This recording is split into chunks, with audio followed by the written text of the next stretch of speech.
Sejarah kemajuan kerajaan Siak tak lepas dari pergantian kekuasaan yang dimulai pada keturunan ketujuh Raja Siak. Pada saat itu, terjadi peralihan silsilah dari keturunan Melayu Johor ke keturunan Arab. Raja berketurunan Arab pertama adalah Sultan Said Ali, Sultan Siak ketujuh yang bergelar Asadi Syarif Ali Jalil Saifuddin. Ia adalah putra dari Said Osman Sahabudin, ulama besar kesayangan Raja Siak masa itu.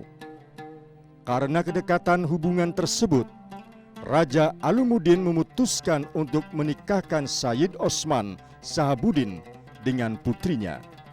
Lewat putra hasil pernikahan Said Osman dengan putri Siak itulah terah keturunan Arab menggantikan keturunan Melayu Johor. Pada pemerintahan Sultan Said Ali, pusat kerajaan Siak dipindahkan ke Kota Tinggi atau Kota Siak sekarang ini. Agama Islam tercatat berkembang pesat pada masa pemerintahan sultan-sultan berketurunan Arab.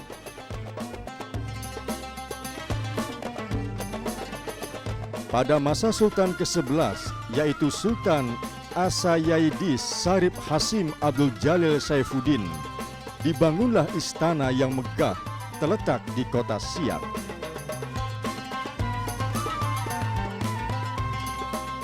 Istana yang dibangun pada tahun 1889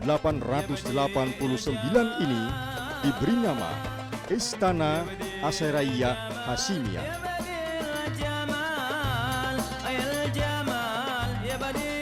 Ketika itu kerajaan Siak sedang mengalami kemajuan, terutama di bidang ekonomi.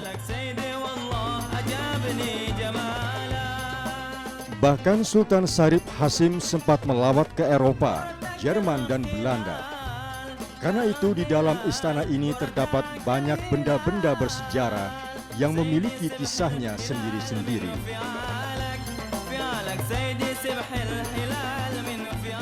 Pada tahun yang sama, dibangun juga Balai Kerapatan Tinggi di tepi Sungai Siak. Bangunan ini dipergunakan sebagai tempat permusyawarah dan pengadilan atau sidang perkara.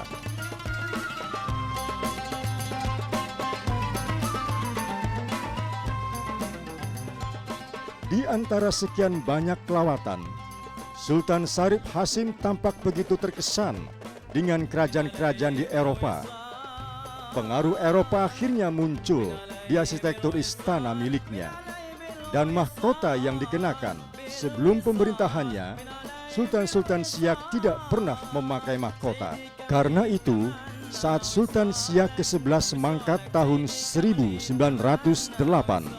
ia digelari nama mangkat marhum mahkota. Sepeninggal Sultan Sarip Hasim, pemerintahan yang dipegang oleh Sultan Sarip Hasim II semakin berkembang.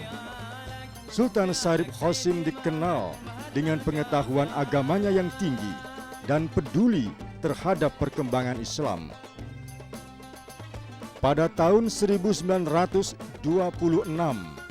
ia mendirikan sebuah masjid tak jauh dari istana di pinggir Sungai Siak. Oleh Sultan, masjid ini diberi nama Masjid Sahbudin. Syah berarti penguasa, ad-din berarti agama. Lewat nama itu, Sultan ingin menegaskan bahwa kerajaan Siak Sri Indrapura yang dipimpinnya merupakan kerajaan Islam. Dan ia selaku Sultan bukan hanya menjadi penguasa negara, tapi sekaligus menjadi penguasa agama, atau lazim disebut sebagai imam. Tetapi Islam itu sendiri sangat berkembang di Siak Sri Indrapura ini adalah pada zaman Sultan Sarip Qasim I yang memerintah pada tahun 1864 sampai 1889.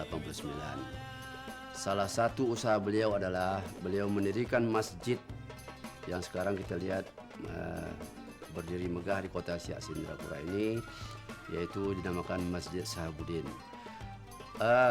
dalam kaitan ini bukan berarti Sultan Siak sebelumnya tidak memperhatikan Islam, tetapi Islam itu sangat terasa berkembangnya setelah Siak ini diperintahi oleh sultan-sultan yang berdarah Arab itu tadi. Meski berlandaskan Islam, Kerajaan Siak di bawah pemerintahan Sultan Syarif Qasim II tidak keberatan bergabung dengan negara Indonesia. Bahkan Sultan Syarif Qasim II bersedia memberikan bantuan terhadap perjuangan Indonesia melawan penjajah. Atas perjuangannya, Sultan Syarif Qasim II dikukuhkan sebagai pahlawan nasional oleh pemerintah Indonesia. Sultan Syarif Qasim II ini oleh pemerintah Republik Indonesia dianugerahi gelar pahlawan nasional. Pada waktu itu masih Presiden Bapak B.J. Habibie. Salah satu pertimbangan mengapa Republik memberikan gelar pahlawan nasional, beliau pada tahun 1946 dengan rela menyerahkan kerajaan ini kepada pemerintahan Republik Indonesia. Islam, Melayu, Beraja. Falsafah tersebut hingga kini mengakar kuat dalam keseharian masyarakat Pekanbaru. Kebijakan Sultan-Sultan Siak dalam menjalankan 3 peran tersebut menjadi kunci keberhasilan dakwah Islam di Nusantara, khususnya di wilayah Riau. Dan 3 falsafah tersebut terbukti dapat berpadu dengan negara Indonesia yang mengemban nilai pluralisme.